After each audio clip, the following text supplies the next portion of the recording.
you were the first one that's like, hey, man, words hurt, dude. And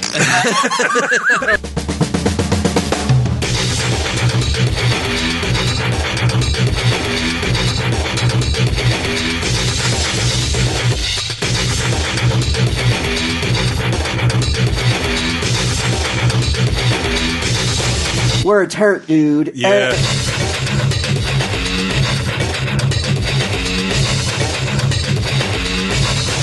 Now, he meant space aliens, not illegal aliens, right?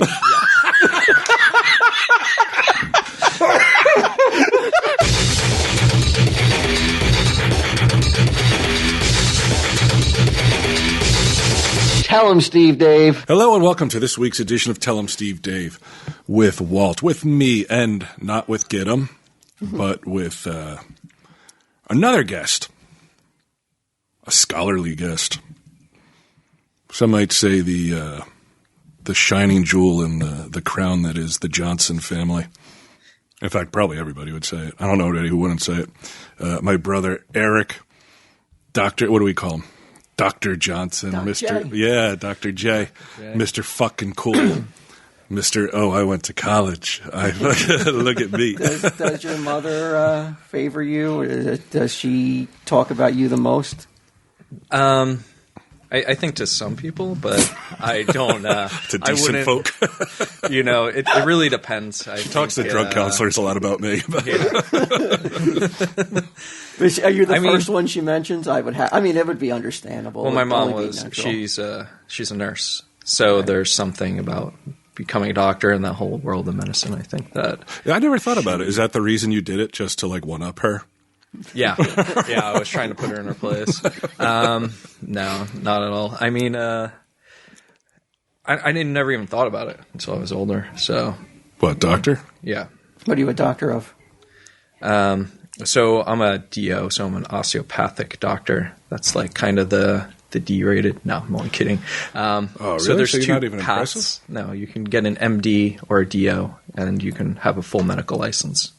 So I'm a psychiatrist. You're a psychiatrist. Yeah, he's going to break it down for me. And it's my third-year residency. Did you do your thesis on your brother? Was that your? No, we don't have to do papers, but yeah, we definitely could do one on it doesn't have to stop at him. It could be about genetics and mental illness in my family. Yeah, so. Just like going all the way back to the Stone Age and shit.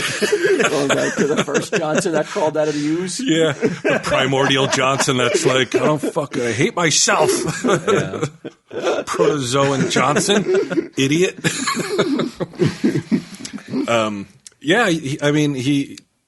He's the only one really out of the four. You know, the brother Darren, he's younger than Eric, sister Tracy, who's between me and Eric.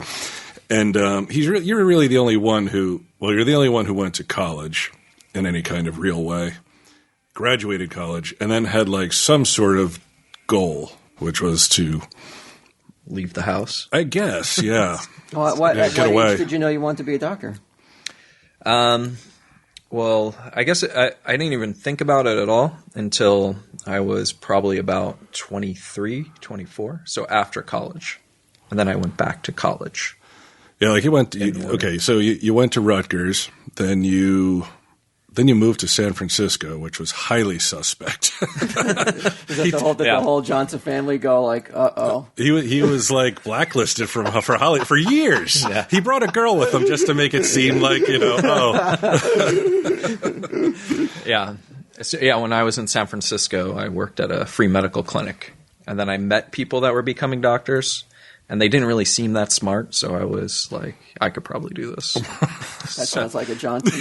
that sounds like Darren. Yeah. Oh, they're good enough. Everybody measuring up everybody like a Terminator. Yeah. Does this person pose a threat? Am I better than this person? Of course I'm better than this person. Why am I even asking my Terminator self this question? No, I mean, it just seemed so I don't know. To me, it just seemed unobtainable when I was a kid. Like, you have to be get straight A's all through high school. You can't ever mess up in life. You can never. So. Did you not get straight A's in high school? I did pretty well. I almost got straight A's probably, but But in college, I didn't. My first degree, I didn't really do that great. I mean, I probably got like a 3.5 or something. It wasn't. What a dummy. Yeah. Who's got the bigger IQ? Because your brother over here loves I know. to whip I've out heard. that IQ number. I've heard on several episodes. Something we haven't talked about in quite some time. I mean, by that, I mean 10 minutes. We've gone a couple episodes without mentioning my IQ. I mean, what's the point of doing this podcast if we're not going to talk about it? Who's got the bigger? Johnson. I mean, yeah. I've never had my IQ Johnson. measured, actually. I've never... You've never had it... No. You never got it measured, huh? You know who says that? People that don't want to reveal that they're like average. Yeah. People that didn't have to see psychologists in high school. Yeah. I mean, you think about it, like everybody that like every generation that comes after the one before is at an advantage. Like I remember, like barely remember talk of Ritalin when I was young, and Pam being like, "No, he's not going on medicine. I'm not putting him on medication," which may have been helpful at the time, you know. To who? About me? No, me. Oh. Yeah.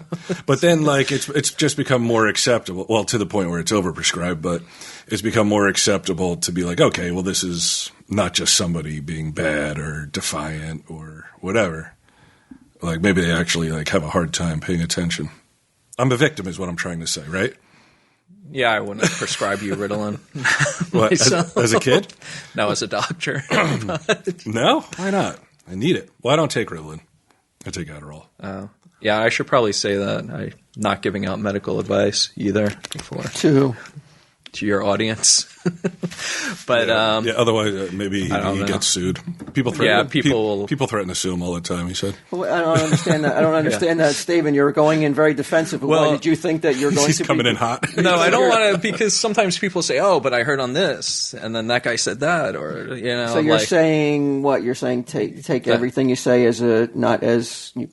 It's not meant to. Go see your own doctor. Yeah, okay. Exactly. Mm-hmm. That's or ask me. Thing. Or ask Brian. Yeah.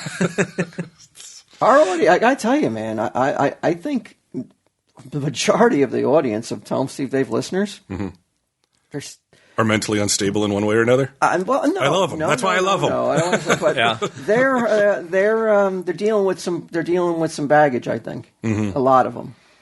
Which is a head scratcher. It's always amazes me. Like every email I get, kind of brings that up. You know that they're dealing with some stuff, and so what is a podcast? Because I've heard this many times. Have you ever prescribed a podcast? On his prescription pen, just writes, "Tell him Steve Dave." Like, I mean, okay, where do I get this filled? I'll just go to iTunes. Yeah, they'll fill it for you. I can try it. I'm telling you right now. I could bring up 100 emails in this month about like what your podcast helps me do this. It calms me down, deals with stress, yada yada. A lot of like. People say it's the prescription that gets them through the week. Is it possible to prescribe a podcast? Yeah, of course. I mean, I prescribe other educational material, so I guess the Would you so it sounds like you listen from time to time. I've listened to everything up until 307. Oh, oh my God! So you listen to? Oh, all right. I got behind last year. Oh, so you are you're not the first doctor, I think, to people. You're like maybe the most like you would be like on a plane if it was going down. Like we have a Dr. Frank Five, right? Mm-hmm. He would not be the doctor. You'd be the doctor to. I thought he was a professor. Is he a doctor? I thought he was just a professor too. Oh, is he? Yeah. Huh. So you would be the guy, like a broken arm or anything. You'd be the guy. We wouldn't want to call Frank Five in his philosophies. I mean, hopefully there's an emergency room doctor on the plane and not just a psychiatry resident. Yeah, he's like, you're going to find this to be traumatic, but I can't help you. Yeah, I can't help you. You're going to have to deal with it once you hit the ground. What were we talking about? Yeah, so nothing you say should be taken with. You know what? I did the Rob Bruce's horror con this week, and a couple people, same thing, came up to me, like, and not even like easing into it. Like, I love your podcast. Like, if it was like I was going to kill myself, and I just started listening. And what do you think about that when people say that? They're just saying like they would find something else to save their life if it wasn't Tell 'em Steve Dave, though. Obviously, well, I mean, they're looking for something, and this helps, which is great. But come on, I mean, it's nice, but don't ever like sit there and think that they wouldn't have found something else that would have like, helped. Take away, put their mind on something else to take away their. I don't know, man. I recently I was thinking me and Q should start going by Father, Son, and Holy Ghost. Like we're like messiahs, man. Saving people. There might be a little bit of like group therapy aspect or something. I think it's relatable. I think when you talk about stuff that like in your own life, that people are like, oh well. I thought I was the only one who felt that way, or I didn't really know how to. I don't know. Yeah, like there's a sense of community, right? Yeah, I mean, if you think back to when you guys first started, it all started kind of based on your own mental illness. Yeah, because somebody was like, I'm gonna kill myself, and really tell him, Steve, I was patient zero, really. Yeah, those first couple episodes were. Yeah. A little bit dark. Oh, it's gotten lighter? Yeah, I think so. That's good. Mm-hmm. Yeah. But I haven't seen every episode of Comic Book Men. And I definitely haven't seen every episode of Practical Jokers. Yeah, that's a commitment. IJ's like, I mean, Christ, have to have. Well, there's only what, 10 episodes a year of Comic Book Men? Yeah, I don't know why. I mean, well, you couldn't. Yeah, I think it's like up to 84 right now. You couldn't sit through 84 episodes of Comic Book Men. What's wrong with you, man? Do you get any? Any people that are very impressed? Maybe not so much that you're a doctor, but your brother is a major television celebrity. Yeah, you ever run into people? Most people don't really know because I don't bring it up. Oh, you don't? Yeah. You don't have a picture of Brian next to your what's that thing called on the wall? Diploma. Yeah. He does, but it's Brian Quinn. It's just. I do have a couple people that I think might be fans of the show that are my patients. They're all like speed freaks and shit. Yeah, no, they're actually a little bit. What's your specialty? Is it how extreme? Like, do you have a patients that's made you shudder? Like that they have that some like those patients that like the psychiatrists dream of that they can write books off of. Yeah, like a psychiatrist's wet dream. Yeah. Is there a wet dream for psychiatrists when you're looking for that one like person that's like a Sybil or something? I think I don't really think we go out looking for that, but I just think like interesting cases. Like, do other psychiatrists get jelly if you remember Sybil? Yeah, I know. It was a big thing, Sybil, right? Yeah, and it turned wasn't it fraudulent? Yeah. Well, I mean, it was a big cash cow though. For even the doctor would cash in on that. So, am I looking for that patient I can write a book about? And I thought all doctors not that they dream about it, but they want that one case, that challenging case. That one, that one thing that's like that one patient that they're so fascinated by. I definitely have a group of patients that I'm more interested in. I mean, patients that have other brain diseases, and then they have. I mean, it's not really that interesting, probably to most people, but. But you're like garden variety, like I'm so sad. Like depressives like me come in, you're like, ugh. Yeah, I can get a little bit. Another one. I think I've used those exact words actually at some point. It gets pretty exhausting. This is my diagnosis. So I work in so I'm a third-year resident, so there's 4 years of residency training after medical school for psychiatry to be finished. And in my third year, I work in community psychiatry in San Bernardino County, which is one of the poorest counties in the country. It's one of the poorest in California, so I work with very, very poor people. So and they're very sick. So you're not like in a high rise like Bob Newhart. Yeah. Remember the new Bob Newhart show? He was just like, nothing like that. Nothing like that. He used to promise my mother he'd take the train to work every day. That was my promise. Yeah, he didn't fulfill it either. No, I didn't. Yeah, do you remember that show? Yeah, I remember that. Remember he used to, the whole opening was him. He'd get his briefcase, he'd kiss his wife goodbye, and he'd go to work. I told my mom, I was like, I'm going to do that one day, Mom. I'm going to go work in a high rise like that, and I'm going to take the train to work. I'm going to carry a briefcase. And none of that was ever fulfilled. Instead, should I lie down while I tell you this? Yeah. Instead, he spends hours a day with his head under his own bed, trying to avoid the sun. Yeah, what's up with a guy like that, right?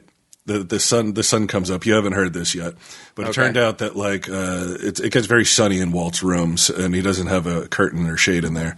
So instead of maybe even just turning his back to the sun, no, it's just too bright. He gets on the floor and he puts his head underneath the bed and sleeps for hours, like with his head under the bed. What do you? That's ingenuity. I'm not even kidding. That's ingenuity. And this is years. Yeah, years. That's. Is he a genius? He claims he's frugal. Well, wait, maybe he doesn't want to buy a shade. I like to ask this though. I'm autistic, right? Could you sign this paper saying I'm autistic?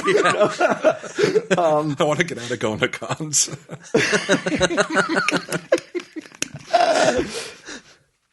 Is there a normal person in your experience? Oh, we were just talking about this. So is that a unicorn? A normal person? I mean, most people are actually normal, right? So in biostatistics, they have what they call the normal curve. And so most people fall, it's a bell-shaped curve, and most people fall into that center. So you're only interested in the 5% I'm on the bell end. You don't want to say that. Because in the UK, that means something totally different. I don't know if it's as sexy as the lunatic, the patient who the doctor who finds the lunatic patient and writes a report. But you could find that the most normal person is sitting right in front of you. I think, not Brian. Yeah. Now you just heard me talk about him sleeping with his head under the bed. That's just because I'm just tired, and I'm I'm just so tired. I'm like, oh, it's in my eyes. I roll over onto the floor, grab my pillow and blanket, and just stick my head under the bed because it's dark and cool. I mean, I'm less worried about you than, the other members of Tell 'em Steve Dave. So. Concerns about Q? Yeah, sometimes I worry about him as well. So. Really? He seems as happy as I've ever heard him lately. Yeah, sometimes he does, and then sometimes when he calls me, he doesn't seem that way. Oh, yeah. So he's putting on a brave face? No. I think it's like up and down at times. Yeah, sometimes there's just shit that he's like, oh, I don't want to, like with anybody, I guess. Not like super depressed or sad or anything, but just like irritated. Too much, yeah, like too much. Overwhelmed? Yeah. Which is understandable. I mean, the guy's constantly on the go. And me. Pretty normal. Yeah. Not at all. Yeah, right. I mean, yeah. I mean, you and Darren, you guys are kind of like textbook bipolar cases. So. That's what it is? Oh. Yeah. That's what he has? Yeah. I need you to write that down on a note. And what is the treatment? Absolutely. Yeah, man. So, the treatment for bipolar disorder is you use a mood stabilizer. That's the most important medication you would take. Something to keep your mood from kind of cycling too high or too low. So that kind of drive you get, it can be good. It can push you to do new things. It can push you to, write. It can push you to go to school. But that's what it can be called, like hypomania. And then full mania is something totally different where you don't sleep at all. I got to go. I'm going to go sign up to college. Yeah, exactly. Impulsive decision making, those types of things. But then it's usually followed by, and more commonly, the person's like severely depressed. And they don't want to do anything. They don't respond to emails. Their brother's phone calls. Their brother's phone calls. This is all textbook. Yeah. Yeah. And so, so that's... So whose fault is it? Pam's or Edgar's? Or both? I mean, maybe? it's actually probably both their faults. Thinking about it, it's highly genetic, but it's also That's what I say. Is it more genetic or environment? Bipolar disorder has a heavy genetic component, and then, So they should have never got together and did the deed. Then was they were Right. that was a concoction, or that was going to a recipe for disaster, as they say. Yeah, I'm going to burst in on them later on. I'm like, why did you fuck? Is there people like who of certain, if they have some issues that should not get together and have children? I mean, that like kind of like sickle cell disease, where you go see a genetic counselor to see if your child might end up with sickle cell sounds trait. racist to me. Don't only black people get sickle cell? Well, got a racist in the family.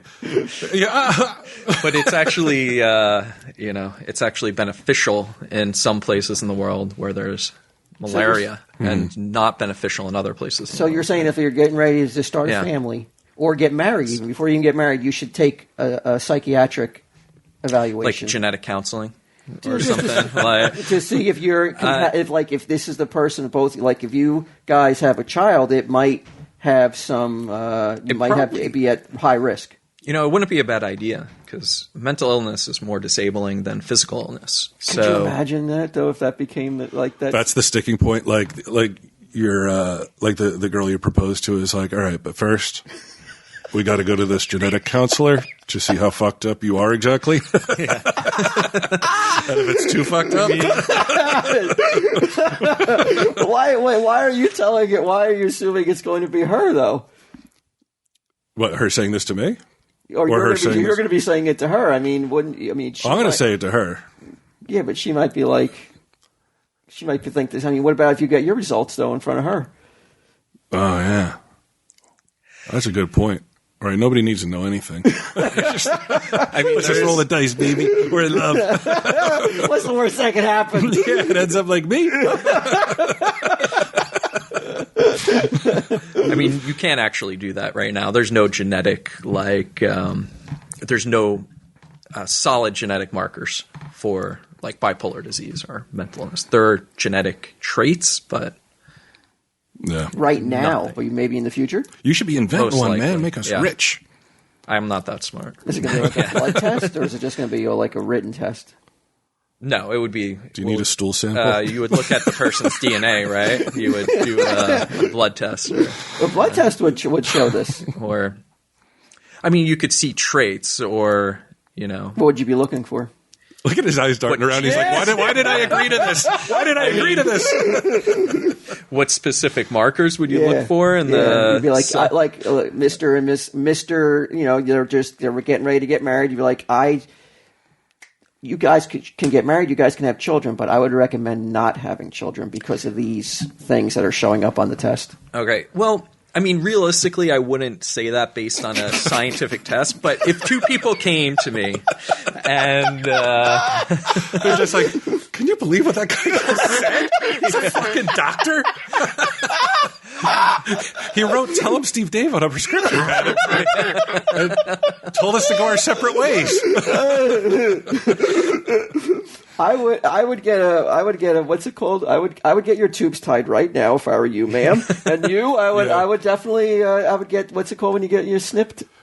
Oh, the vasectomy. Yeah, vasectomy. Yeah, I would get a vasectomy. Do you know how to do vasectomies? Because you could double up on the cash. It's actually they sterilization used to do that. by Johnson. Castrate them. It's a. What would you tell them though? Your bedside So they manner. come I hear it. in. They come in. They're saying we both know we have mental illness. Then what you would do is just kind of advise like me and Walt are them getting married, of the okay. risk, right? Right. We're thinking about getting married, and Okay.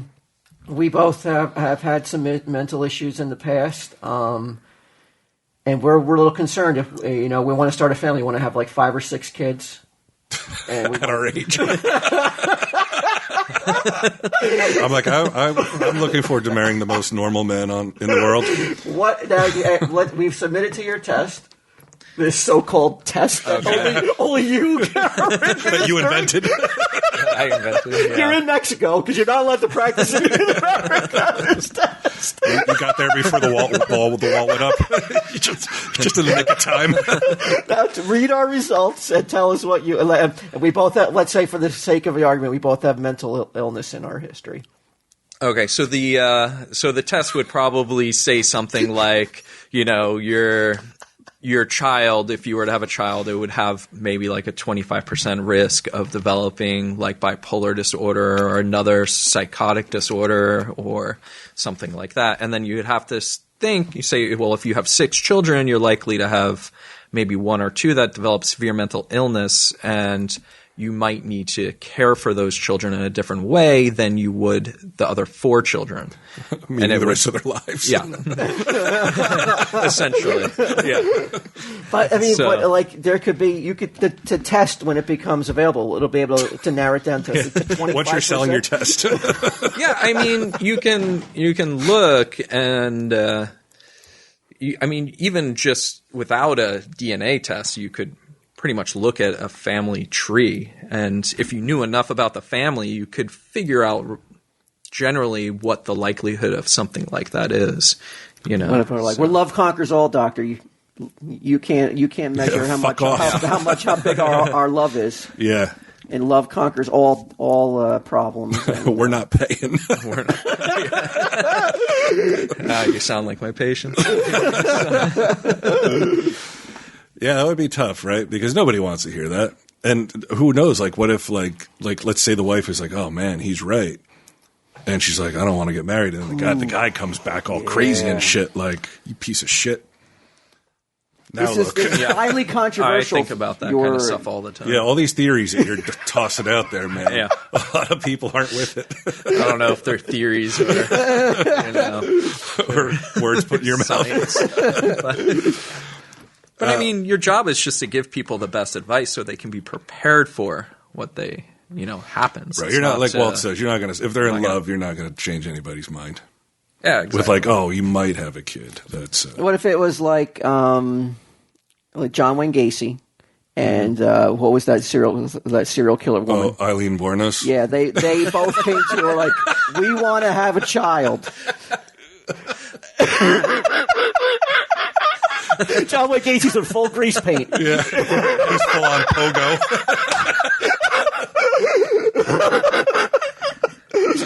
She's got those wild eyes. She's just looking all over. And they want. Hurry up! I need to know the answer. I got to get to a truck stop. He's like, I'm gonna go hang out with Rosalind Carter. I would probably try to get them out of the office as quickly as possible. I thought you were both dead. Yeah. Well, what would their test would be through the roof, right? In terms of like, it would be like the readings would be off the charts. Yeah. I mean, I would imagine their risk of having an abnormal child would be very high. So, assuming it survived. Yeah. See, that has to be the wet dream, right? Like you get the next big serial killer. Like the next like Night Stalker. The next like Ramirez. Mm-hmm. Yeah. I actually pray that my patients don't kill anyone most of the time. Yeah, but then you cash in, though. Yeah.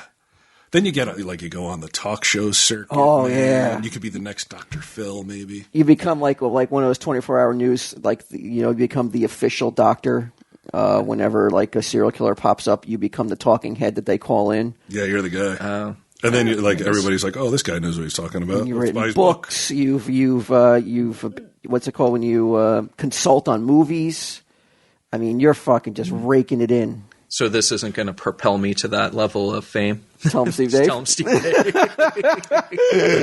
Not if 2 serial killers, like you advise 2 serial killers to get married. Now, there's that doctor-patient confidentiality. So if a guy comes to you and he's like, this serial killer they're looking for, it's me. Like, then what do you do? So this is kind of interesting because if the crimes have happened in the past, you can encourage the person to report them themselves, but you're under no legal obligation to actually report them. I believe some people do anyway, but it's actually probably a breach of confidentiality the way the law is written. But if they said, I'm going to go kill this person, then you're legally obligated to inform that person and the police. So if he said something very general, like, "Hey, I'm this serial killer, right? I'm the who is your guy? The the brown collared killer, right? BCK. Yeah, he shits on people's collars. No, I only go after white people who commit white collar crimes. Okay. This is my serial. If I had to become a serial killer, I'd want at least off people who are pieces of shit. But I don't want to go. But obviously, if I'm going after criminals, I got to pick non-dangerous criminals because I'm not young anymore. So I got to go after guys. If I was 20, if I got to go after guys who commit white collar crimes, like pansies and pussies. Who just sit behind a desk all day. Yeah, getting fat. Guys that are older than me, Like Bernie Madoff. I could fucking snuff him out like a fucking candle. Oh, you might. No, should you report this? I could if I was the brown collar killer, but I'm not. I have to notify Bernie Madoff. I mean, the plan's also supposed to be realistic, so he's in jail, right? So, I mean. So you would be like, you'd have to evaluate like how realistic it is, his threat level. Yeah. Okay. Right, but if he's like, okay, so I'm this serial killer, I killed these people, and he's like, and I'm not going to stop. So it's that general. That's not really a plan. But if he's like, I got my eye on this chick or this dude or whatever, is that solid enough that you can report it? I mean, I would. Yeah. I don't know if I would get in trouble for it, but yeah. Trouble from who? The fraternity? For breaking confidentiality. Well, why don't you just tell somebody, like tell somebody else, and then they can tell the cops? And if there's a reward, just telling somebody else is breaking confidentiality. That's what you do, though. Like, if there's a reward, like, you tell me, and then I'm like, oh, you know what? And then, like, I give the tip that leads to the so you capture. You can't even tell your wife, right? Wow, how difficult is that? You got to have some steely resolve not to want to be like, come home from it. She's like, how was your day at work? And something really juicy happened. I'm no Bob Newhart. I'll tell you that much. I could talk about in general what happened. I could say, somebody came in and they said they were going to go kill somebody else, but I can't tell her who the person was. But in the Newhart show, he did. He told Emily constantly about his patients. It's not like that. No, she doesn't really care too much. Really? Okay. Well, she'd care about that. Like the stuff you were talking about the other day or yesterday, like no names or anything, just very general stuff. Like, that sounds interesting to me. I'd want to hear about that. Like, people lighting themselves on fire and like tweakers and all this other shit. Like, I'd want to hear those stories. I mean, sometimes I tell them about like funny stuff, Like, I have a guy that won't leave his house because he's paranoid aliens are going to try to get him. So you want to hear something that's a riot? I mean, it's not really funny to him, but it's kind of like shut-in has he ever humor. Has he ever been abducted? No. He says that's not been a problem, but he fears it. So it's just the fear keeps him. How do you treat that though? He takes like antipsychotics. Like, right, but do you tell him? Do you flat out say, you don't need to worry about this, brother? There are no aliens, or do you keep up the facade that like there are aliens that could get you? Yeah, do you have to play into it? No, you don't play into the people's delusions. You'd be like, I think I just saw one go by the window. Whoa! But that's not that much of a delusion, though, because you're sitting here saying that there's no chance that we haven't been visited by aliens. With all the video, I guess you got me there. I mean, because well, that's condescending. Do you say? Come on! I mean, you're really. There's no way you can say unequivocally. Is that how you say it? Mm-hmm. I said that right? I want to impress the doctor. I could tell. It's like, wow. Look at these scholars. These two. But like, which is good. I guess you don't. So, do you say there's no such thing as aliens? No, I believe there probably are aliens. So, whatever's going to shut down this but I don't believe he was visited by them. I mean, the reason you can tell is the inconsistencies in his story. Yeah. And it's been there ever since he's been coming in. Yeah. I mean, you can break down the inconsistencies. You know, sometimes people have delusions that are they almost seem real. Like Terminator type stuff? Like the person I was saying that, like, you know, he thought he thought he saw an email and his wife was cheating on him, but he was staring at a cell phone that was just turned off. And he told you that he was like a computer programmer. Yeah, he was like a computer programmer and stuff. And his wife was like, he doesn't know anything about computers, and he just stares at a cell phone that's not even turned on. It's not even connected to a service, and thinks he's seeing emails about her cheating on him. That's some paranoid shit. It is, but in this day and age, it's probably true. Yeah. Yeah. Oh, man. What did you say to him? Were you like, you're probably right? Like I fucked your wife. What do you tell the guy who's thinking that he's scared of aliens, though? That's what I'm really interested in. How do you help him? So my job for a person that's like that, because most delusions, they're very hard to treat even with medications. So my job is to make sure the delusion doesn't interfere with his functioning so he can be kind of happy in his life, spend time with his family, and do the things he wants to do to the extent that he can do them. So he can't even hold a job, right? Because he can't leave the house. He had to quit his job. That guy. So. Because he was afraid of going to work and getting abducted by aliens. He was afraid to leave the house. Has he made any breakthroughs? So, yeah. Oh, that's good. I mean, so the medication helps him. You know, he has to support a family. You know, so. Now, if you didn't see him for a while, would you be like, "Damn, maybe I was wrong. Like maybe he got abducted, and I'm the asshole." Oh, like or what if I called his house and he wasn't there? Or what if you see? Or like what if you see on the on Discovery Channel? You see a show that like you see some fucking unbelievable footage of some UFOs. Like would that be a trigger for him, or is it just such a certain thing has to like it's a certain alien? I'm not too sure because I don't really like try to talk to him too much about it because it's kind of like disruptive to him. So it's feeding into it then, right? Yeah. So you haven't had him. Have you had him draw what the aliens look like? No. I haven't done that. What their genitalia look like? Like, would you lose your license if you did that? You're like, what do their cocks look like? Do you think? No. Yeah, it actually takes quite a lot to lose your license, but yeah, I wouldn't expect anyone. If you asked him just to do a quick sketch, would you be in breach or would you be in trouble for saying something like that? No, I think that people would probably, like other psychiatrists, would be like, "That's probably not a good idea," and it doesn't really help him. So you want everything to kind of help the patient. You don't want to do things that are just funny. Yeah, you think are funny. Yeah, exactly.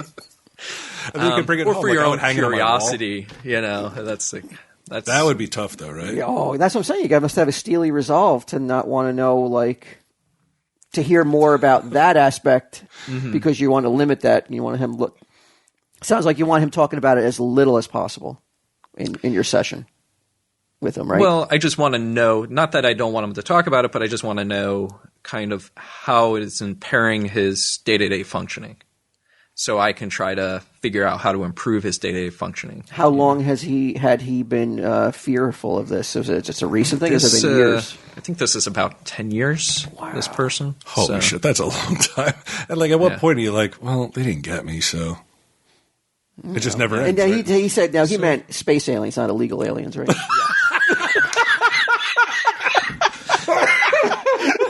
You know, maybe I should clarify that. Eric's like, they call them undocumented citizens now. Illegal aliens. Imagine that. Imagine that was your fuck up that you clarified. He got kidnapped by some refugee. Yeah, then you lose your license, right? Because you never really specified.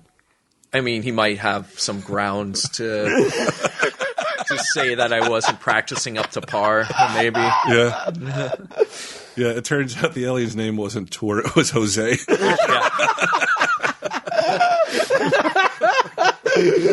Well, you drew the picture. This looks like it looks like the Cheeto Bin. I thought it was going to look green and scaly. This looks like just a regular guy, like with a sombrero on.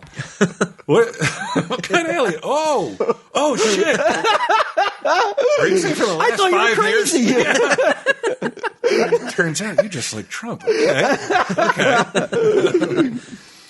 All right, here's some San Francisco shit for you, Eric. NatureBox. Yeah. NatureBox.com/TESD, 50% off your first order. Now that you live in Southern California, maybe you want a taste of that San Francisco like I missed the treat. Yeah. granola. You missed the granola and what is Q like? I forget. Oh, the black cherry or the white cherry or the. Yeah. He's all into cherry, like regardless of the color. Here it is. I can't remember what it's called. Yeah, He I can't loves it, remember though. what he likes. Yeah, he's constantly crying. He doesn't get enough. Like you can't just order it or have his person order it. His people. Yeah, his people. Put my people in touch with NatureBox. 50% off your first order. You never get bored. New snacks every month. Blah blah blah. Over 100 to choose from. I think I said that already. No minimum purchase. You can cancel any time. You don't get NatureBox, do you? Get that guy that you're going to get Blue Apron? NatureBox too, man. NatureBox, too. Yeah. Hook him up with some NatureBox. Because that's good for him. Then he doesn't even have to leave the house. Yeah, this guy's never going to leave the house. He's getting Blue Apron delivered to him. Plus He'll live to be, NatureBox. but he'll live to be 100 though. Yeah, he's like, I wish I died good. 50 years ago. Eating good, eating healthy. Yeah. This is one of the first guys that I ever knew that was into like all the liberal bullshit. Like, hey man, Are you a 10 on the liberal scale? No, I'm not anymore. way. No. Oh, And when I lived in San Francisco, I was one of the more conservative people that lived there. And I'm pretty liberal for New Jersey, I think. So, New Jersey's pretty liberal, aren't they? We're on the coast. yeah.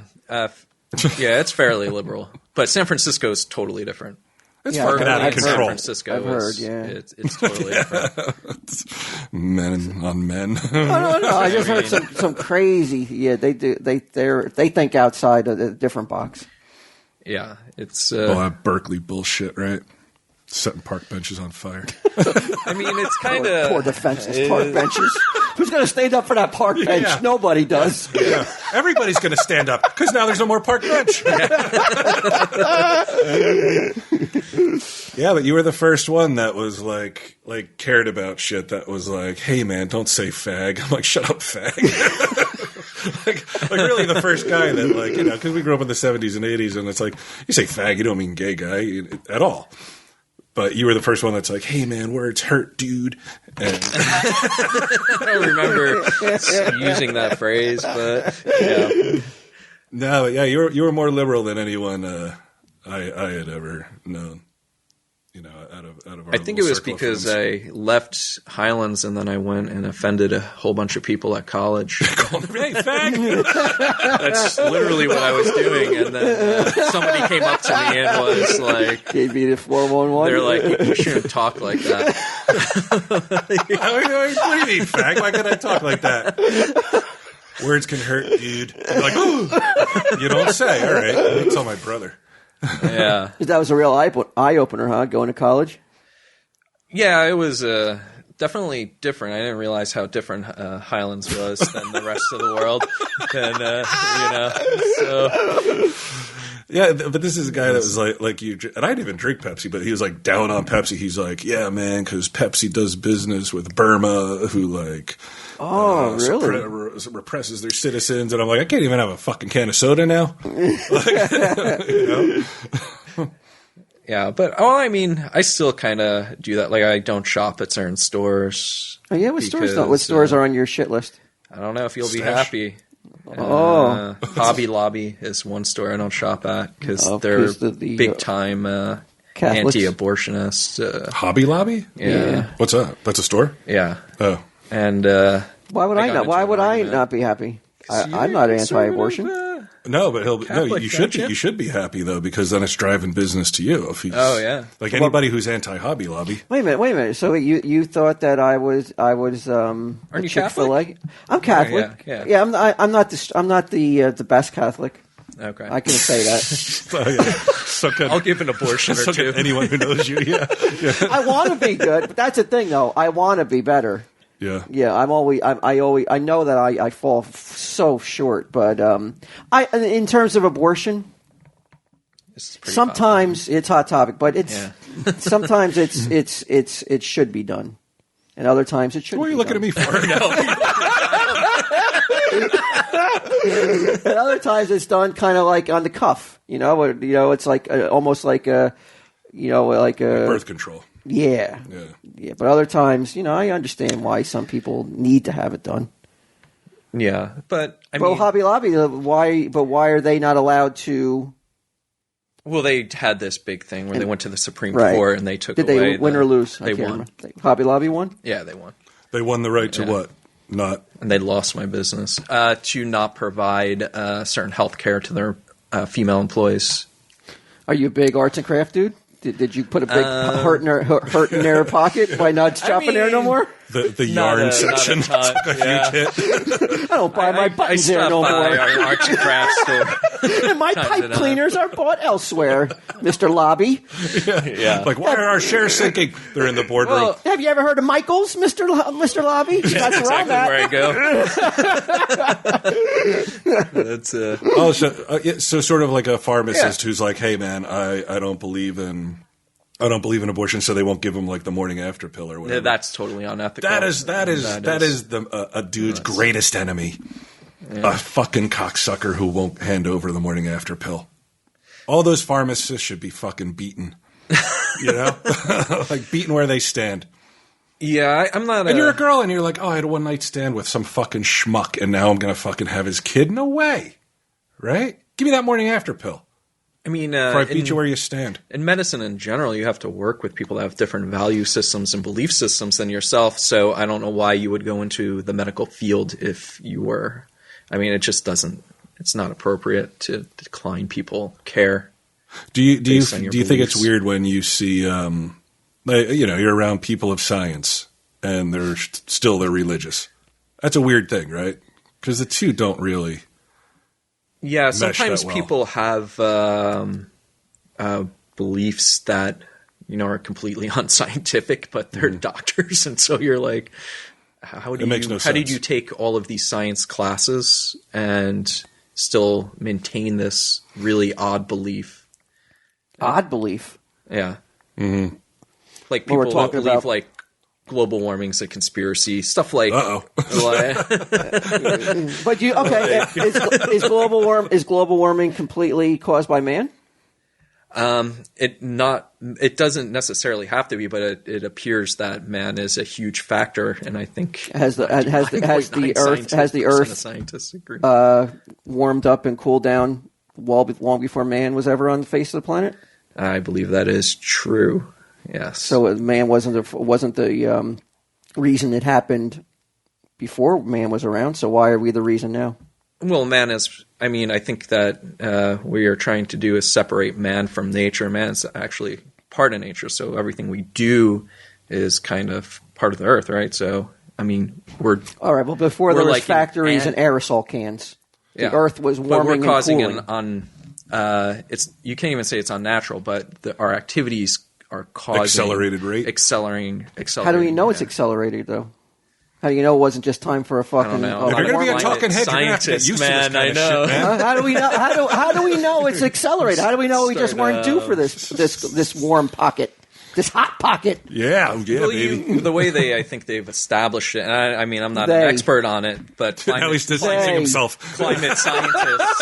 Yeah. I don't think it exists either. I mean, I know a guy. I mean, you look back at climate record, and then you kind of see how it's progressed, and then you look at the industrial age, and then you see the acceleration from that point. And that's why they think that this time it's happening at a faster pace because... What can we do? Move inland, maybe, because I don't think anybody's going to stop it. Right, so, I mean, at this point, there's really nothing you can do, right? You can't stop. You can't stop it where it's at. The temperature's just going to keep rising. Yeah, probably. I mean, there are things that could be done, but they hurt economically, and poor countries do not want to do them because they are not as developed as us, and so they probably will not do one. do that. Like the Chinese, right?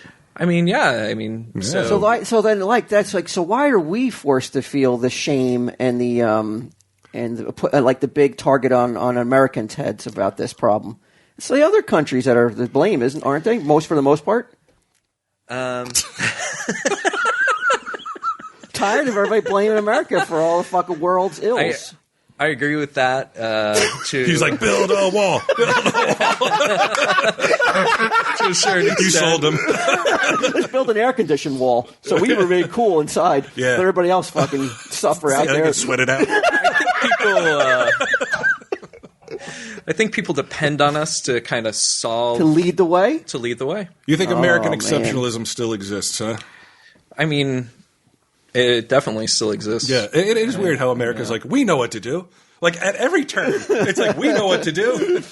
Well, I think because we do have a lot of very intelligent people that are born here, but we also have a lot of intelligent people that want to live here. And because they're so smart, they're able to come here and make their way here. Like, was that Elon Musk? Like, all these really super... Oh, the Tesla guy? Yeah, so we kind of drain, they call it brain drain. So we drain the other countries of their kind elite. of their smartest and brightest. How do you, as a person, what do you do on a daily basis to do things to help the environment in terms of to reduce your carbon footprint, man? To reduce my carbon footprint, it's pretty bad right now. What kind of car do you drive? Subaru. It's not a school bus. Yeah, it's not a. Oh, right. Could you tell them my car? Oh, I got a Prius driver right here, son. Oh, wow. Well, okay. So everybody, leave me the fuck alone. I don't want to hear about it no more. I don't want to hear about it no more. I did my part. You did your part. Yeah. Now I don't need to hear about it no more. If everybody drove a Prius, we'd be in a good spot, right? I would say that we would probably have all our problems would be maybe solved. Yeah, I mean, every other car company is out of business and only Priuses are being manufactured. Well, no, everybody should go the Prius route with the less fuel. Like Tesla, right? That's purely battery, right? It doesn't even take gas. Mm-hmm. Oh, that's the car you have? No, I can't. That's isn't like base price like $80,000 on those cars. I mean, you could do a little bit more and get a Tesla. Yeah. You know you got the money. Don't even try it. I'm doing. I mean, what about solar panels? I got some of them too. I mean, it sounds like you're doing your part. You know, I mean, where do you get your solar panels? Fucking Dr. Green comes over from the West Coast. They wants to tell everybody on the East Coast how to live. Oh, they always do. Man. Here's what you're doing wrong. Where it's hurt, dude. Yeah. Along with your car and everything else you're doing. No, I mean, fucking hippie. Yeah, my lifestyle's not as green as it used to be. You stop caring, right? That's one thing you would impart to all the millennials today. Like, someday you won't fucking care either. All this shit that you think is like so important, like a tranny using the bathroom. Someday, and not to say it isn't important, but someday you're just not going to care. Like, you're just going to be like, whatever. Care anyway. I mean, I don't care. What age were you when you stopped? Karen, what? Like when you lost your passion for like all the. I care about stuff.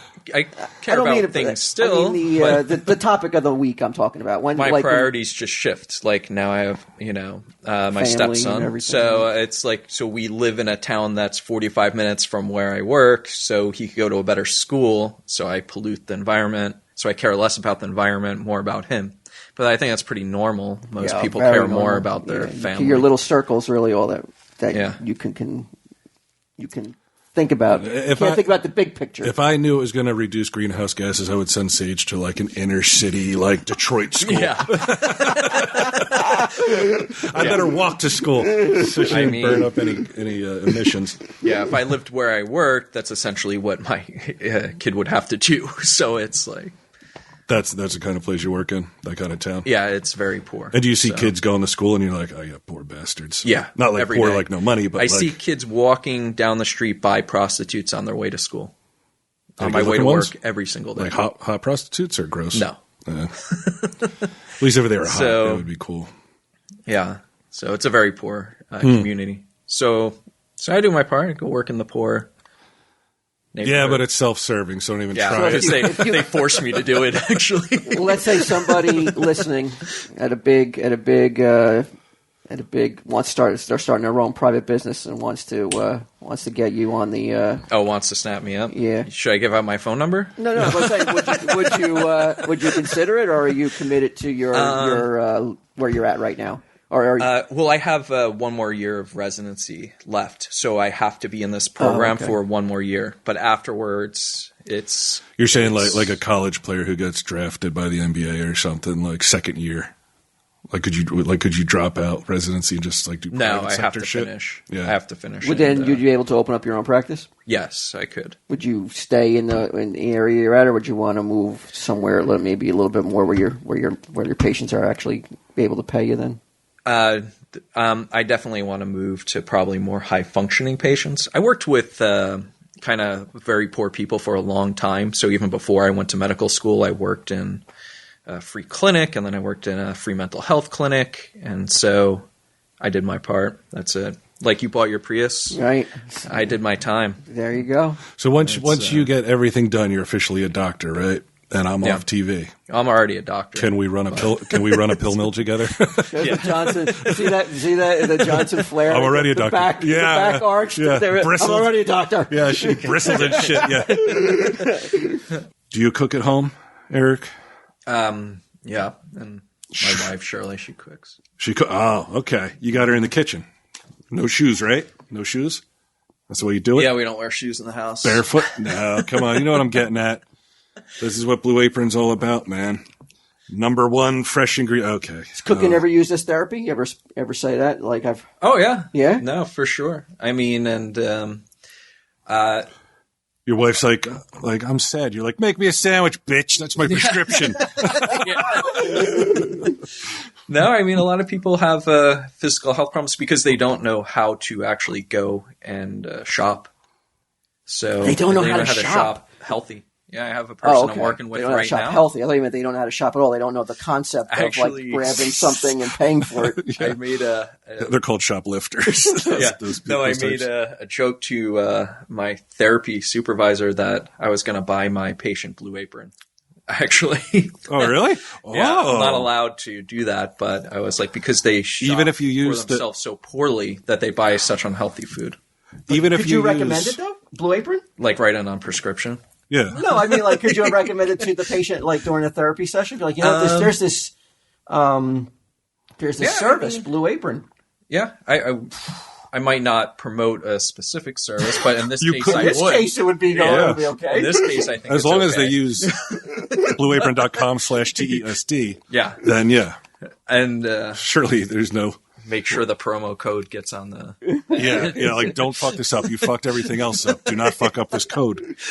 But yeah, man. So this person who doesn't know how to shop, like this month or upcoming, spinach and fresh mozzarella, as the Italians say, pizza with a bunch of stuff on it, sweet and sour salmon with bok choy, mingle like that, Parmesan crusted chicken, baby broccoli, all kinds of stuff, man. Hey, what's wrong with Ming? Yeah, what the fuck is wrong with Ming? What's up with Ming? Is he? I called him a sociopath, right? Mm-hmm. Is he? I mean, it's possible. Oh. I mean, I love that. He's not ruling it out.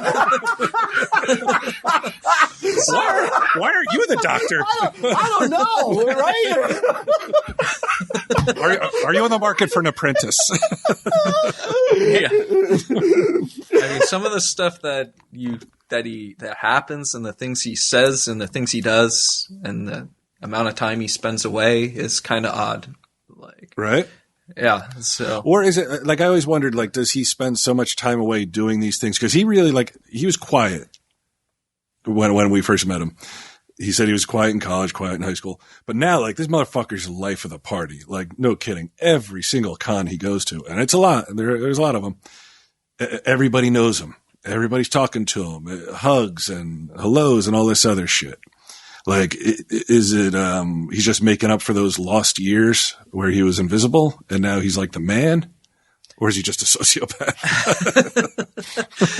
I mean, yeah.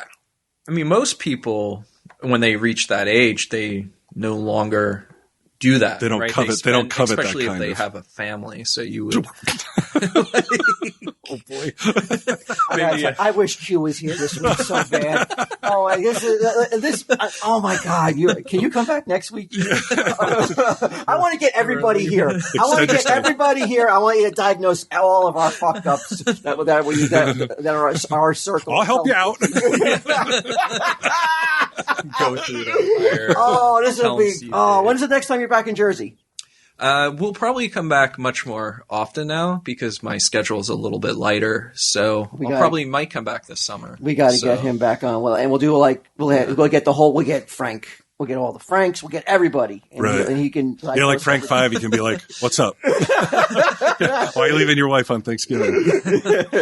Oh, it'd be great. Yeah, what a crew, right? Yeah. Like when you think of everyone like together, all their like different like mental problems and shit. Yeah, man, Ming. All right. Blue Apron. Put them on. Yeah. Cooking together, build strong family bonds. Does that guy have a family? That guy who doesn't know how to shop? He doesn't, but I mean, he needs to build more bonds with anyone. So, all right. Well, research shows that Blue Apron families cook nearly 3 times more often. Delivered to 99% of the continental. Blah blah blah blah blah blah blah blah. Yeah, it's good, man. Just Q uses it. What more do you need to know? Affordable, variety, flexible, easy, guaranteed, all that shit, blueapron.com/TESD. That's the deal sealer. Q uses it. Yeah. What else do you need to know? That should have been the end of the commercial. Q uses it. Next.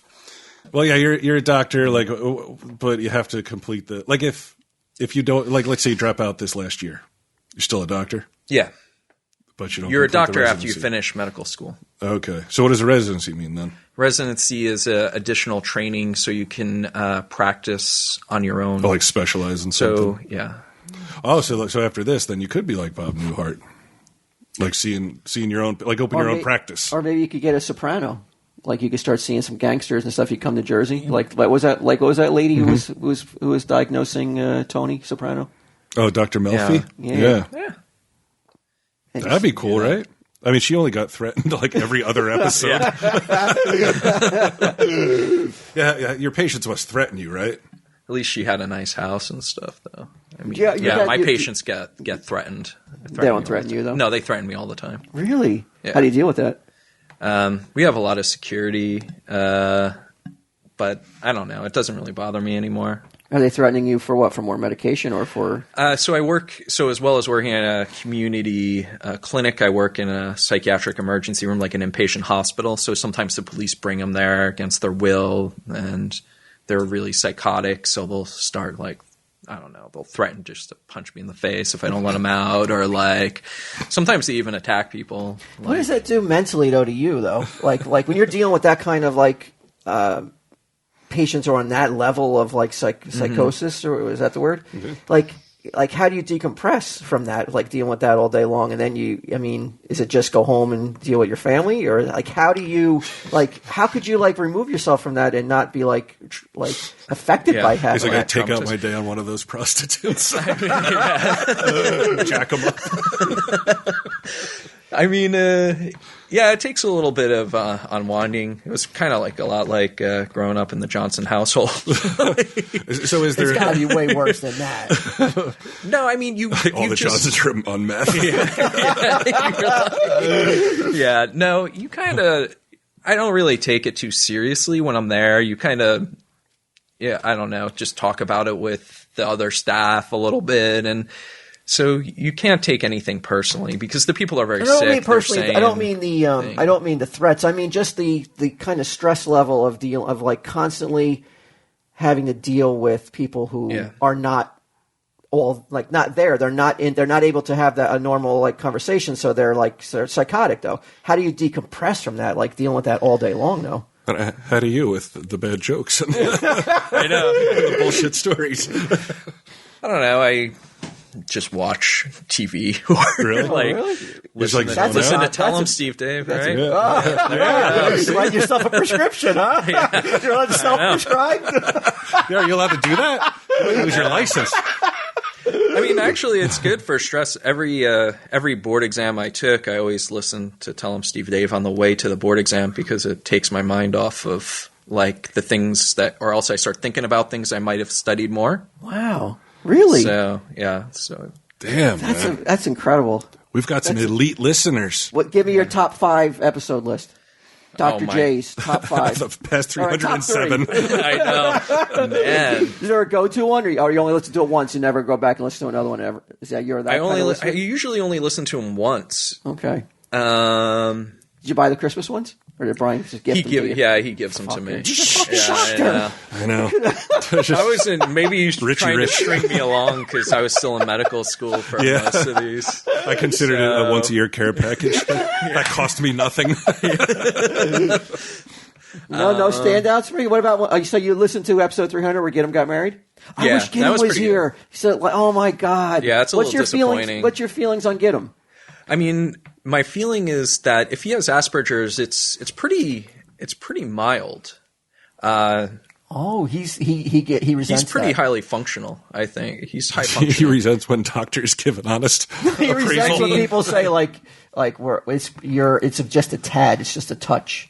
He wants full blown. No, he doesn't. Our cousin has Asperger's full blown, and it's like he's nothing like him. I've seen people even less functional than our cousin. Yeah, and it can be pretty difficult. So if he's able to work here, he is. It's not.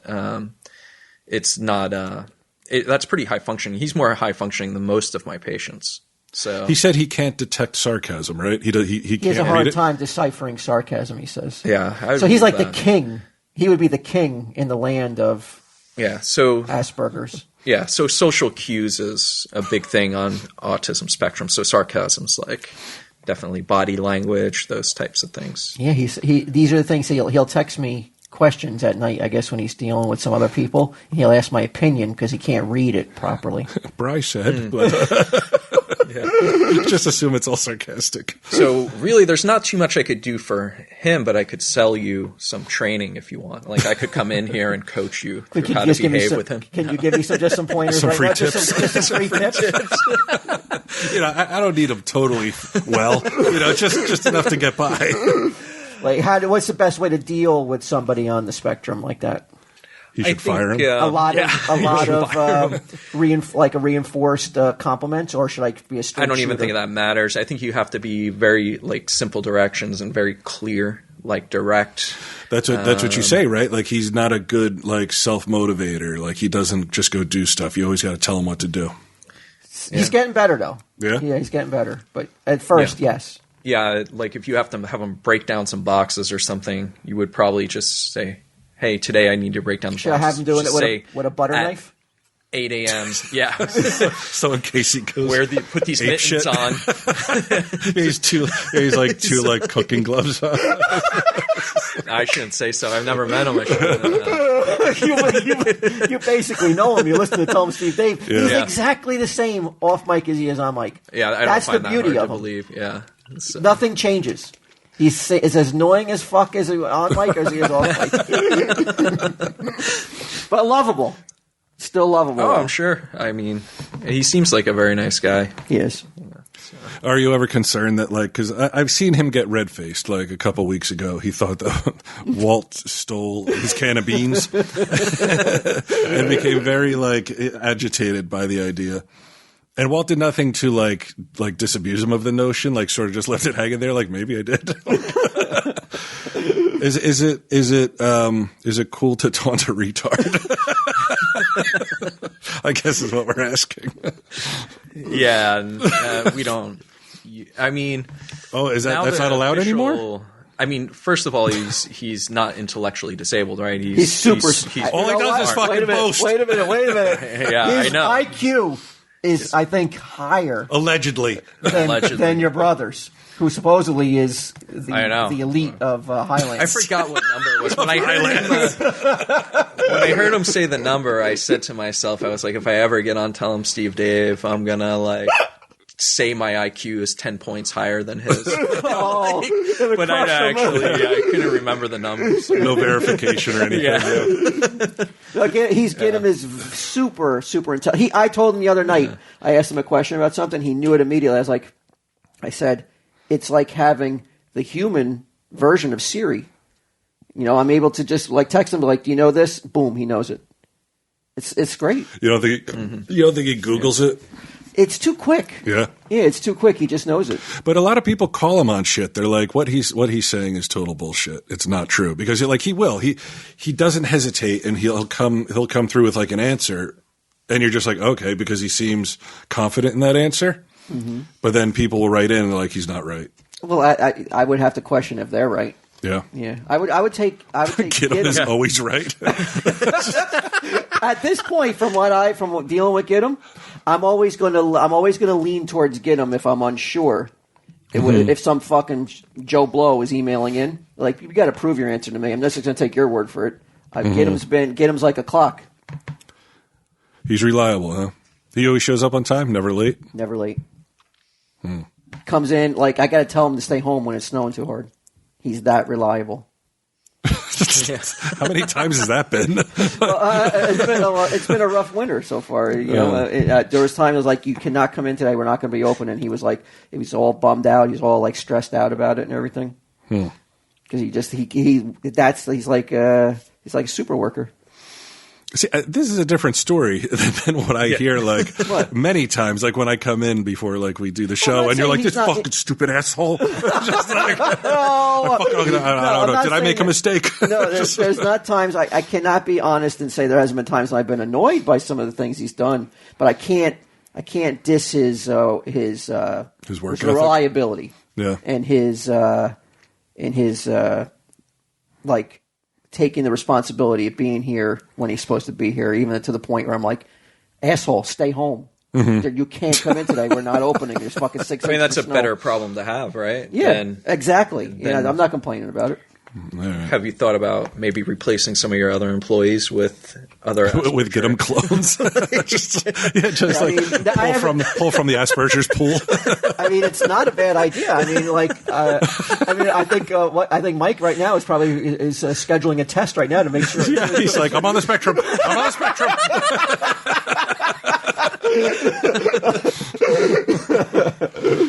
Yeah, that would be amazing. Like, Mike gets his fucking pink slip. He's like, well, why? You're like, well.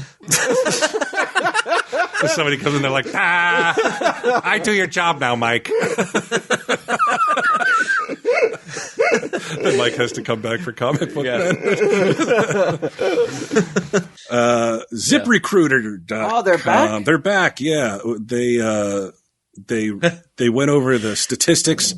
They found out that Tell 'em Steve Dave must have really helped their bottom line because they're back.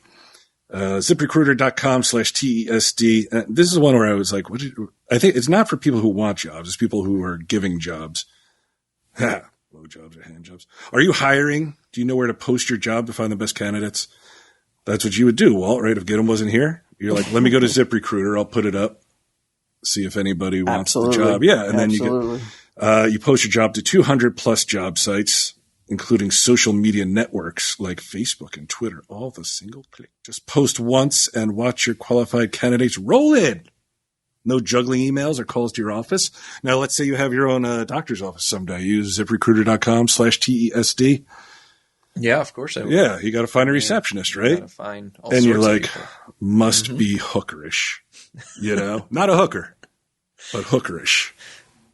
So that will pull all the resumes where people have described themselves as hookerish. Yeah.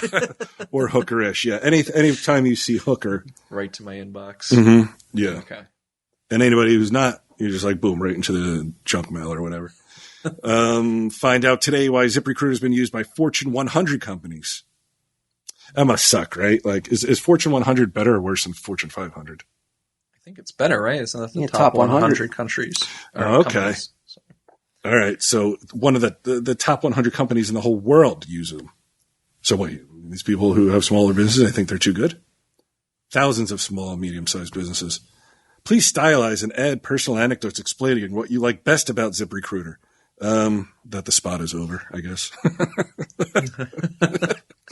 I mean, come on. How am I? Oh, you know what I like best about ZipRecruiter? It's so fucking it's a little difficult, though, since we haven't been hiring anybody off of ZipRecruiter. It's difficult. But, it's still a great service, and check it out. What a salesman. All right, there you go. Wow.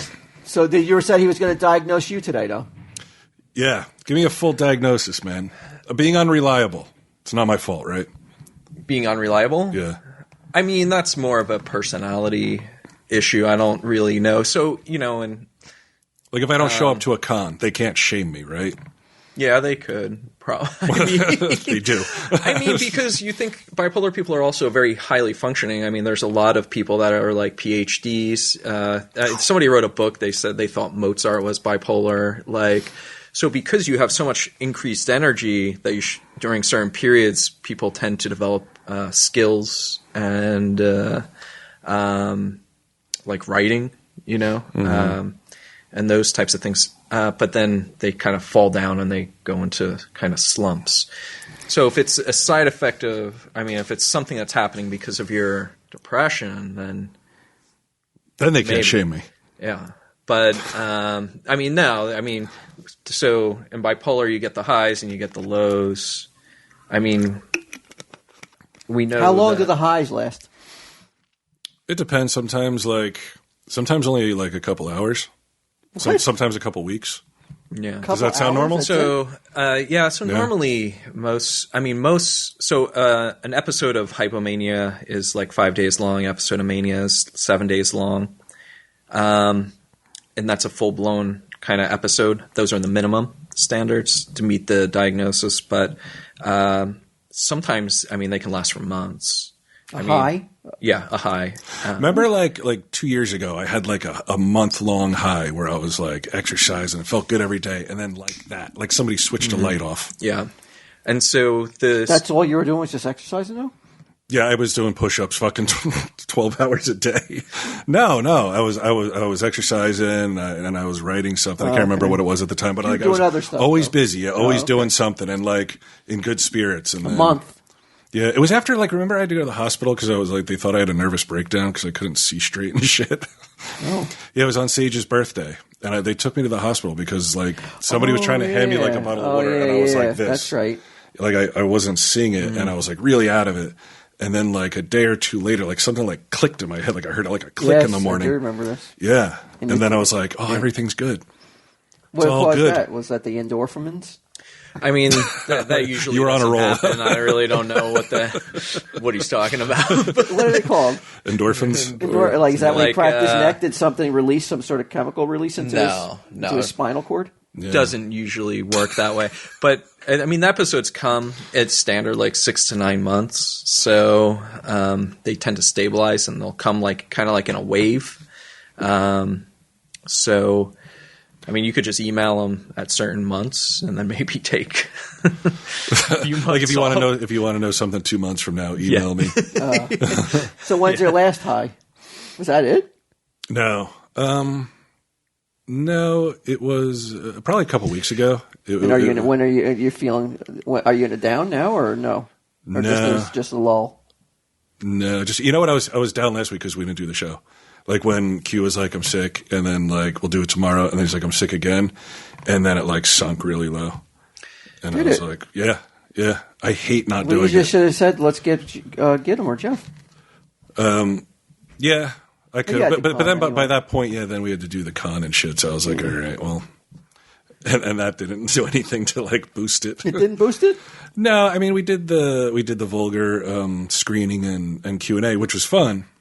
It was later than I would have liked it, but then to me, that's and every con it's the same thing. The panel is the high. It's a rush, and then anything after that is like that peaks, and then anything after that is just down. So doing a panel is a rush. Yeah. Now, what if somebody feels it's the exact opposite? We have a panel coming up, and I absolutely dread it and don't want any part of it. What am I dealing with? Why do you dread it? Is it because you don't want to speak in front of people? Yes. Yeah, the expectations of people staring at me and demanding an answer.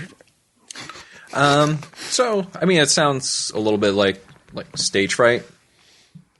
It has to be more serious than that. Stage fright sounds like it's supposed to be. My heart race? Yeah. Yeah. Mm-hmm. Does my back sweat? Performance anxiety type stuff. You could. Well, he never has that. Don't accuse him of that. Yeah.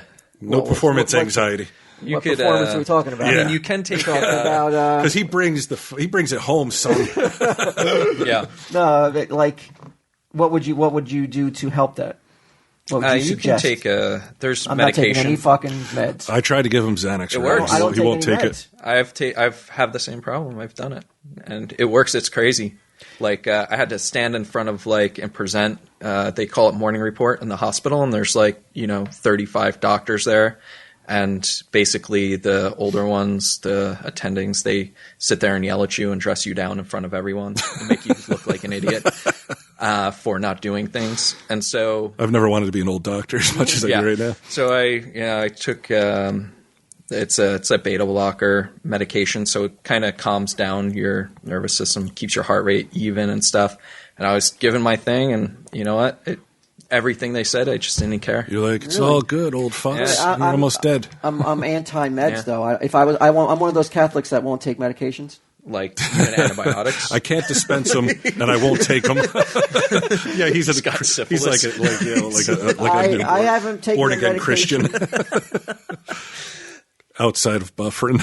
I don't know the last time I took a medication. I couldn't even tell you. It's got to be like 20, maybe when I had mono. You shouldn't take medication for mono though.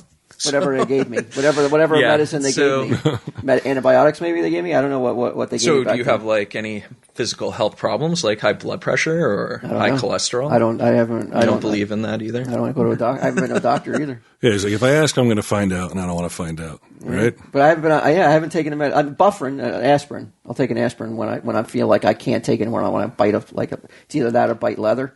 I'll take the buffering. Yeah. I'll cool out with a buffering. So what? If I'm not going to take medicine, how do I handle the feelings of dread? So then? I mean, you could do an exposure therapy kind of it's similar. Yeah, get his to, ass on a if you plane, were, man. Get his ass on a plane. Yeah, I won't go on a plane either. Yeah, I was telling him on my flight out here, I was thinking about you, and I was thinking that you're probably He was the jerking smartest off in the person bathroom. the He's like, I'm world. kind of in the Mile High Club. Because there was so much there was so much turbulence. Oh, was it a rough one? You were scared? Yeah, I got a little bit anxious. It was more than I usually experience in a plane. So. Now, do you feel less you don't feel like you got to keep it together for your wife? I did. Yeah, I was like, there's nothing. You're like, don't worry, honey. Yeah, in my you put head, the brave face on? Yeah, in my head, I'm like, that's a Because lot. you're like we're all gonna die. if you're married to or your father is a doctor, psychiatrist, and he shows stress, Right. then you know it's like, oh, it's fucking DEFCON 4, Yeah. right? If Or he's one, not which is cool- the worst. Or one, which is the worst. DEFCON 1? Yeah, it's the worst. Is that the worst one? Yeah. If he's DEFCON 1, then you know it's like it's. But were you DEFCON 1? He's like, No, I wasn't DEFCON 1. it's like just stained his pants. No, I mean, no. And it's I not was like just- you're married to some slob, man. Like he's got a hot wife who Quinn hit on, right? Yeah. Yeah. Quinn hit Took on him her about 5 minutes. years and years and years ago. Yeah, Quinn. We had a barbecue, and Q came over and proceeded to get real drunk, and was kind Surprise. of shockingly, and then proceeded to kind of hit on her, get all flirty and shit. Was he a joker at that point? No, he wasn't even a joker. Was he a fireman at that point? He was a fireman. Was he? Yeah, and the way how did he do? So he used my nephew who was in high school, and remember he was like, "You got to pay attention to this, uncle." His attitude. Yeah, not Look the how fucked beautiful up one. she is. Yeah, he was trying to butter her up and shit.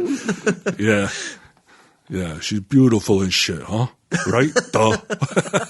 So if And then you got her. You beat a joker. You beat a joker, man. That's accomplishment. if you diagnose Brian as bipolar, what's Q then? I mean, I would have to maybe spend more time with Just him. based off of I your mean, he listening. sounds like just based off knowing him a little bit and then hearing him on the show describe his moods, he sounds more along maybe major depressive disorder. Really? Cyclothymia? No, Yeah, he see, sounds man, like I he can gets pretty bust depressed. Yeah. Yeah. Sometimes he'll come on and I actually feel bad for him.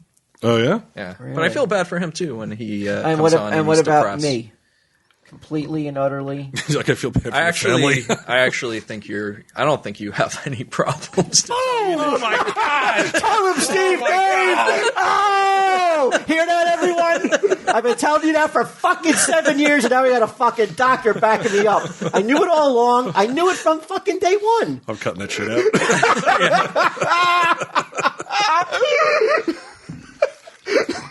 There's no more perfect ending.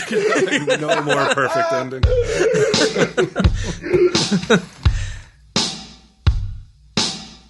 Been damn near 20, but I still feel your ghost.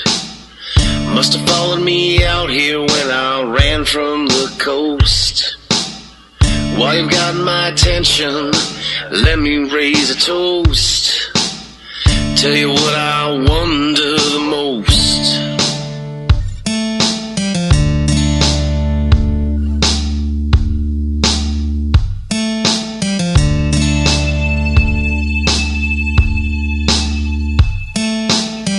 What would you be thinking if you saw me today? If I could hear your voice, tell me what would it say? Probably insulting, but an anger at play. Never could tell back in the day.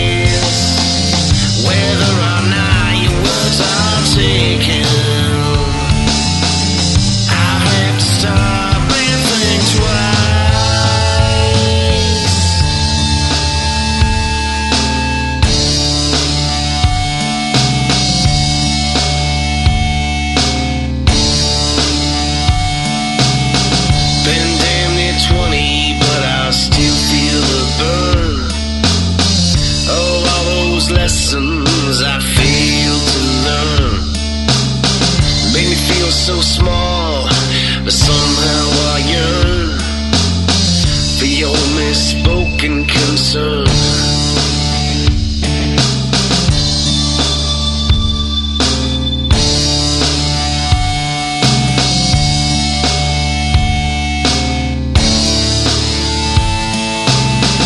Wonder what you'd say if I could pick up the phone.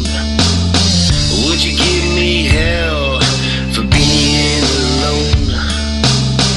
Ask me why I have no family of my own, and how'd you feel if I made it known?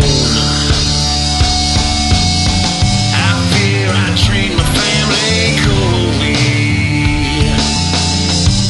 make them bitter and distressed, tell them the same cruel things you told me, make them feel second best.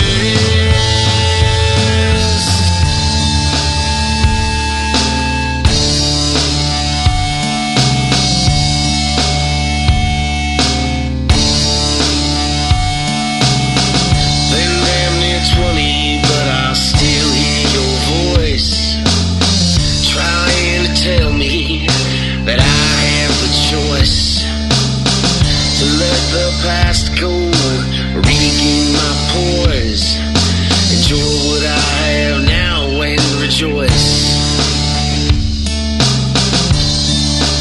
Easier said than done. Easier said than done. Easier said than done. Easier said than done.